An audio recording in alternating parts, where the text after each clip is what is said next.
Live from WRAL News Headquarters in Raleigh, your number one source for local news. WRAL News, coverage you can count on. As you get ready to head out tonight, you may want to grab that umbrella before you walk out the door. The dual Doppler 5000 is showing rain moving through the region right now. Good evening and thanks for joining us tonight. I'm Julian Grace. This right here is a live picture of Goldsboro. You can see damp roads and dark skies right there. Let's bring in someone who can talk all about it. Meteorologist Anthony Baglione has spent the day tracking this system from the WRAL Severe Weather Center. And Anthony, how much longer will this soggy weather stick around? That's the big question, Julian. Most of this is on the way out, but certainly this evening it's definitely a soggy one. Temperatures are fairly chilly. You will want to have that umbrella handy over the next couple of hours, but you can kind of see the back edge of this rainfall. All of this is going to start to push out as we head into tonight, and by tomorrow morning, even probably by midnight, most of us are going to be sitting good to go here this evening. This is what we're looking at right now, though. There is kind of a thin band just around the city of Raleigh, stretching off toward the east to the west of Wilson is where we're seeing that band right now. Clayton, Smithfield, I-95 going to be a wet drive down to our south. Angier, you can see some of those showers still in your area. No lightning, no severe storms expected. It's just that kind of getting your bones chilly atmosphere, the rain that we're seeing out there right now. Sanford, still a few light showers. Fayetteville also in your area, but you notice we're going to start to see this push out over the next little while. There is Futurecast. We keep the cloud cover with us. I don't think we will see much in the way of clear skies for us tonight, but there is early tomorrow morning. We head into our 6-7 o'clock hour when we're waking up here on our Sunday. Looking good. It will be mostly cloudy throughout the day. I think we'll see maybe a few peaks of sunshine into the afternoon, but for the most part, the cloud cover will stick with us tomorrow. No rain, though, expected. You see how nice and dry it is for our Sunday. We have a fairly dry start to the week, but Julian, we are tracking another system that could bring even some better rain chances, maybe some thunderstorms. I'll show you when that arrives here in a few minutes. All right, thank you, Anthony. Well, you can track the weather in your area minute by minute using the WRAL weather app. It's free to download on Google Play and the Apple App Store. Now let's go to some breaking news. Police say a person was stabbed on a Go Raleigh transit bus. WRAL's Leslie Moreno joins us live from downtown Raleigh right now. And Leslie, police are still looking for the person responsible, right? That's right. The stabbing happened just after 1 this afternoon, right across the street, a very busy area here. If you look closely, you can see that bus stop there. The scene has cleared, as you can see, and buses are back to normal schedule now. Officials tell us that stabbing happened on a Go Raleigh bus while it was traveling outbound on South Wilmington. EMS rushed the victim to the hospital with non-life-threatening injuries, and Wake County Sheriff's deputies could be seen walking around here with canine, gathering evidence and talking to witnesses, anyone who was in the area when this happened. Raleigh police tell us they do not have a suspect in custody at this time. Again, one person is currently in the hospital as a result of this stabbing. We've reached out for more information. We'll update you both on air and online.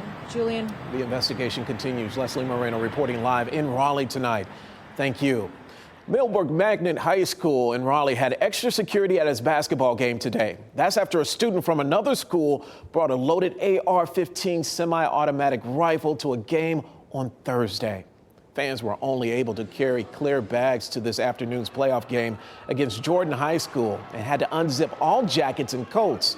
We spoke with one person in the crowd and asked her if she felt safe today. For the most part, I do. I mean, I wouldn't have come here if I didn't feel safe enough. The extra security makes you think twice a little bit, but also is reassuring knowing that they're taking extra precautions. As for the game, Jordan won today's playoff game 85-80. As for the student who brought the rifle to Millbrook's Thursday game, a juvenile petition and custody order have been granted against him. Jordan High is also reeling from concerns about guns after investigators say a 14-year-old brought one to campus on yesterday. A crash involving 3 vehicles in Durham has been tying up traffic on I-40. Look at this here. This happened near the Fayetteville Road exit this afternoon. The crash caused major backups in the westbound lanes. It was raining at the time, but we don't know if weather was a factor. At least 2 vehicles appeared badly damaged. We're still working to learn the cause and whether there were any injuries. We have new information about a deadly crash near Holly Springs we first reported as breaking news this morning. We now know who troopers arrested in connection with that crash and the charges he faces. 29-year-old Elton Mendoza Cervante of Fuquay Varina faces felony death by vehicle and DWI charges. He's in jail under a $50,000 bond with a first court appearance on Monday. Video from the WRAL breaking news tracker showed a car overturned near Piney Grove, Wilbon Road and Rouse Road this morning. Troopers say a black SUV crossed into the wrong lane and right into the silver car, killing the driver. We're still working to learn the name of the person who died. A fiery crash in Durham left a woman dead and 2 people hurt, including a baby. In this video, you can see an SUV in flames on Old Oxford Highway at around 6:30 last night. This is video from a viewer. Investigators tell us that SUV hit a box truck head on. The driver of the SUV died. Her name has not yet been released. The baby in the car, as well as the driver of the box truck, were taken to the hospital. They're expected to survive. Investigators believe speed was a factor in the crash. We're still waiting for police to release more details surrounding an officer-involved shooting. Police in Wallace say it happened last night in a parking lot at around 11 o'clock last night, we're told. Wallace is a town about 90 minutes southeast of Raleigh on the Duplin-Pender County line. Per standard procedure, the State Bureau of Investigation is looking into what happened. New tonight, one person was taken to the hospital after a fire in Chapel Hill. Firefighters say they responded to a reported apartment fire on Flemington Road at 3:26 this afternoon. Investigators say the sprinkler system put the fire out and likely prevented further damage. However, one person who was inside the affected apartment was taken to the hospital. The cause of the fire is still under investigation. We are making additional calls to find out what happened. Well, when the pandemic forced restaurants to close or cut back, many workers never returned. That is why the hospitality industry continues to struggle today. But a new grant might get people back on the job. WRAL's Adam Owens shows us how it works. Things have slowly gotten better. But there is still some ways to go. Jason Smith owns 2 restaurants, Cantina 18 in Raleigh and Harvest 18 in Durham. He had hoped to open a 3rd. There's no chance I would even try to go down that road right now.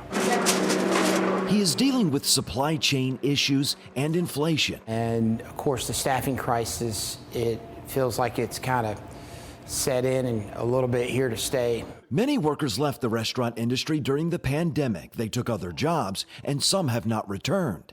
In better times, Smith would interview a couple qualified job candidates a month. Now I might have one every 4 to 6 months. Businesses are still struggling across the state. Lynn Minges is with the North Carolina Restaurant and Lodging Association. We need many more workers. There are some estimates that would say we need as many as 30 or 40,000 workers to meet the current demands. To apply, simply go to ncrla.training. The NCRLA is working with the North Carolina Department of Commerce to offer a hospitality workforce training program. They'll learn best practices for operating a restaurant, among other important skills. The program is funded by a $1.1 million grant. It provides free courses and certifications to get people into the restaurant, hotel, and hospitality business in North Carolina. Minges tells me some of the courses are as little as a half-hour long, so that they're ready to hit the ground running on day one. Those who are interested in gaining these skills can get started by getting online. So the grant is going to, I think, make it feasible for more people to get back into the industry. Adam Owens, WRAL News. Here's more. The money for the training program comes from the U.S. Economic Development Administration and the American Rescue Plan. If you are interested, you can learn more right now by going to ncrla.org/training. Duke University's Board of Trustees approved a tuition hike for the next academic year. Undergraduate tuition will be $63,450. That's a 4.9% increase. Room, board, and required fees for student health, recreation, and activities and services will be about $19,813, making the total cost of attendance for undergraduates $83,263. Currently, 50% of Duke undergraduate students receive some form of financial assistance. The future of sports betting, gun control, and what the state will use on your tax dollars is the topic of Saturday's On the Record. WRAL's Colin Browder sits down with members of our NC Capitol team to explain what lawmakers could pass and what might not make it to the governor's desk. Watch On the Record tonight at 7 o'clock. Smoke alarms save lives. That's the message Raleigh firefighters are hammering home tonight. Coming up, the new program that's working to install smoke detectors in homes. And the show must go on. The parade participants who celebrated despite the wet weather.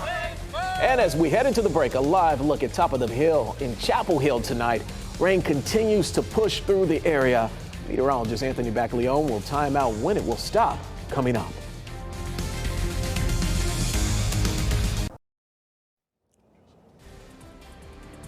You are taking a live look at Clinton there. Dark skies and wet roads. Anthony will join us in just a few moments to talk all about it. Well, welcome back once again. Today, the Raleigh Fire Department teamed up with the American Red Cross and Firehouse Subs to raise awareness about the importance of working smoke detectors.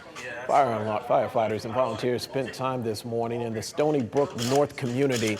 They installed fire alarms and spoke to community members about how being prepared can save lives. And one of the contributing factors if you were to have a fire to be safe is having working smoke alarms.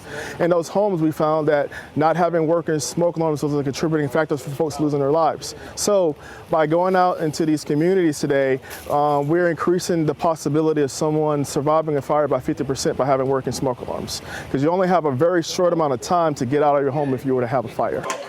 Spreading awareness. The next installation event is scheduled for March 18th. To learn more, visit the campaign page. And in drizzling rain, Smithfield held their annual Martin Luther King Jr. parade today.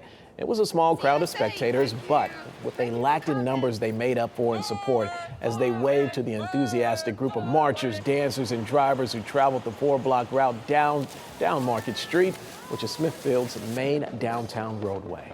What do you like about this parade? Everything. It means a lot because it brings back all the past and the history that we've been through and where he brought us from. But we don't need to stand in the back. We still need to move forward. So that's what I'm determined to do, is move forward every day. This parade kind of lets us keep him in the spotlight because what he said back then in the 60s before his death was just as valuable today as it was then, and much needed. Look at all of that. The perseverance right there in the rain, still out there. Let's make sure we get out there next year and celebrate with them. This was Smithfield's 5th annual Martin Luther King Jr. parade. Coming up later, Saturday Night Live returns for an all-new episode. Woody Harrelson is returning to host for the 5th time. Tonight's musical guest is Jack Black. SNL airs at 11:30 right after our 11 o'clock news. 5 times for Woody. Keep going. Anthony, this rain is not going anywhere right now. No, it's sticking with us here probably over the next hour or two, Julian, and it's certainly been just inconvenient. I walked outside this afternoon. It was like one of those afternoons you just wanted to be inside, not really out and about here in the elements with some of this shower activity pushing through. We are starting to see this wrap up, though. That's the good news. You can see the rainfall here over the past about 4 to 5 hours or so, generally pushing to the southeast. And we're going to continue to watch a shower or two here, probably over the next hour or two before it starts to wrap up. Here's where we sit right now on current dual Doppler 5000. Let's get you kind of an idea of what's going on. Raleigh, for the most part, Durham as well, looking fairly dry. Of course, there's still maybe a few light sprinkles out there, but the bulk of the rainfall that is currently falling fairly heavily from Clayton, right where the radar is at this point. There's a cell moving toward Wilson in your direction. Smithfield, I-95, also looking pretty wet. And we head down to the south. A few breaks near Fayetteville, Dunn, Goldsboro, Selma. That big batch right there is going to continue to head to the south in places like Kinston toward eastern North Carolina at this point. Here's where we sit currently right now in Chapel Hill. This is from Top of the Hill Restaurant. You can see the roads are damp. Definitely the cars moving along smoothly, but just take it slow if you encounter some of those showers here this evening. Futurecast is doing a great job of showing that rainfall activity pushing out probably by the next, like I said, a couple of hours. I think by 7 to 8 o'clock or so, we're going to start to see a really dry forecast. Tonight, no rainfall expected. We do keep the cloud cover with us. I don't think we're going to see much of this break pick up in the way of sunshine or anything like that into our Sunday. I think it will be mostly cloudy here throughout the day, but you notice there are just a few peaks potentially of some sunshine working through. Otherwise, it's a dry forecast. Tomorrow will be warmer. It should be a pretty nice end to the weekend. Maybe a little bit breezy, but for the most part, not too bad. Those clouds, though, that's going to be the theme for us tomorrow. We'll see them sticking with us here throughout the day. Temperatures, that's our story this evening as well. Besides the rain, 40 degrees in South Hill, Virginia. We're at 48 in Clinton, 45 right now in Goldsboro, 48 degrees, a chilly 48 there in Raleigh with that rain. We're going to see temperatures, like I said, warmer tomorrow. It will start off still fairly chilly, 44 here in Raleigh, upper 30s to the north, 46 there in Clinton heading into tomorrow morning. Tomorrow during the day itself, most of us in the upper 60s. That's going to start our climb here back to warmer temperatures. And so we've kind of done the roller coaster of the 80s, the record-setting 80s last week, the cooler temperatures today. But then look where we're headed. Overall, a fairly consistent, steady forecast into most of next week. We see highs tomorrow at 66, 75 on Monday. We may see a few light showers during the day on Monday itself and into Monday night. That will be a fairly minimal event. I don't see much rainfall for that one. 76 on Tuesday, looking beautiful. Head outside Tuesday and most of the day on Wednesday, but watch what happens here into Thursday, even Wednesday night. We start to introduce some of those rain chances. And at this point, with temperatures in the mid to upper 70s, there could even be a few thunderstorms, Julian, here as we head into Wednesday night and Thursday. We'll keep watching that closely, but certainly here tomorrow looking a whole lot better than today. All right, thank you, Anthony. Casey, let's talk basketball. Yeah, we had a whole lot of everything going on today. I'm calling it Super Saturday in the Triangle because first we'll have some hockey tonight. Then we got UNC Duke all in action, but the day got off to a bumpy start with NC State. Definitely humble experience, you know. How Clemson came in and spoiled the Pack's senior day in a big way next.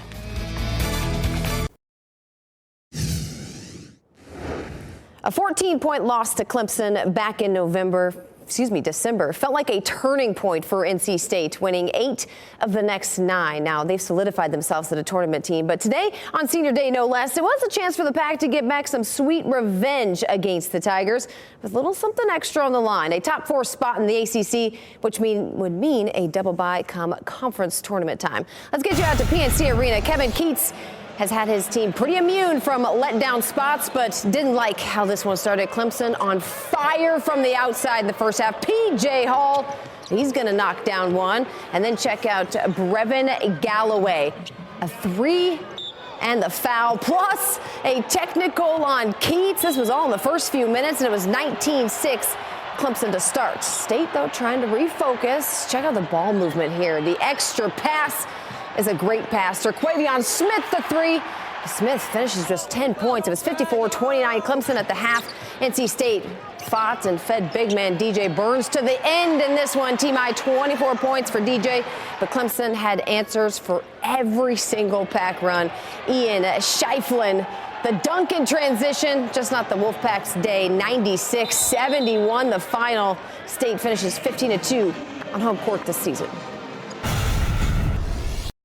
We've had a great year, and if I didn't declare that we were going to win a national championship after we played well early this year too. So I'm never going to declare that the season's over. It's a tough game. I don't like it.